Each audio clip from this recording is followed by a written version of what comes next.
Skype. She's an attorney. She's a political analyst. She's an ambassador with Turning Point, one of my favorites. Hey, Erin, how are you? Great. How are you? Thinking of you. All right. We're doing the same. And needless to say, I was unhappy that you couldn't come join us yesterday. But I was thrilled when you said you were available to Skype today. So what's happening? Give us a little bit of what you're hearing. You're all dialed into all the big wigs, and you go to Mar-a-Lago and everything else. What are you hearing? What are you hearing? You know, for the first time in my involvement in politics, the information seems to be flowing a lot slower because I think our president is being very measured and playing things close to the vest, because I know he's got a lot of information that he wants to share with us, but wants to make sure that it comes out in the right way and at the right time. Yeah, I think even the left-wing media has started to point out of late that his presidential addresses and press conferences are not off the cuff, that he's very trained in on what he's talking about, and he doesn't want to do something off the cuff to scare people. And I think he's doing a real heck of a job getting out there in front of it every day. I still think it is very partisan, the way that people feel about this whole virus and the process. I still see things which I think are very tone deaf on social media and on certain news outlets that are saying this is the time that we elect Biden. And to be partisan right now, to me, is terrifying when we know people that are older and with compromised immune systems that are really at risk of dying. We're talking about life or death here. Let's try to keep the politics out of it, if you will. Moreover, I will say this. The election is in 9 months. Okay, 9 months is a very long time, and a lot can happen. I think it's better that we just stay grounded, stay unified as Americans, and try to stay healthy. Well, how are you holding up? Because I know you're quite the social butterfly. You do a lot of trips up here to New York, and you're running around. What is it doing to people, you think, mentally, just sitting home watching all negative news? You know, I was a little morose, if you will, for the last couple of days, and I'm a consistently happy and cheerful person. But as they say, sunlight is the best disinfectant. I am outside on my balcony. I'm feeling more cheerful. I think the best thing to do is try to find a silver lining in this terrible, terrible tragedy. And, you know, try to make yourself a better person, whether it's cleaning out a cluttered closet, whether it's hugging your loved ones tight, whether it's immersing yourself in friends, family, and work. Just doing something and anything you can to sort of regain that sense of self and happiness, because there's so much negativity in the world. It's useless to really think about that nonstop. Yeah, Erin, and I know you said you wish this wasn't politicized, and I agree with you. But many states went forward yesterday with their primaries. It looks like Joe Biden laid a whooping on Bernie again.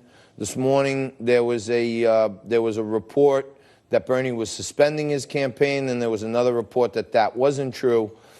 Isn't it kind of a little bit morbid for these two, you know, men who are in their 70s, who are clearly in the target category for corona? Isn't it a little morbid for them to be out there campaigning right now? Should they shut this thing down for a little while? I mean, I think right now they probably feel that they have to seize the day, because this is going to be their only opportunity to target Donald Trump, because we had the economy behind us, and now they can try to tear this apart and say that they would have done X and they would have done Y and they would have done things differently.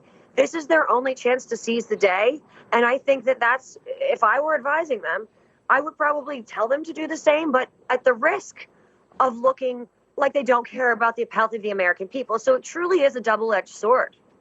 Yeah, I mean, that's the way I see it. I think Ohio had it right. If we don't want people getting together and we'll have all these social distancing rules, I know you're practicing social distancing, but I mean, you could have came in, we could have stayed 6 feet apart. You didn't have to social distance all the way to Pennsylvania. You know, I'm contemplating coming in and seeing you in the upcoming days. I just have to have a conversation with my husband because he is immunocompromised.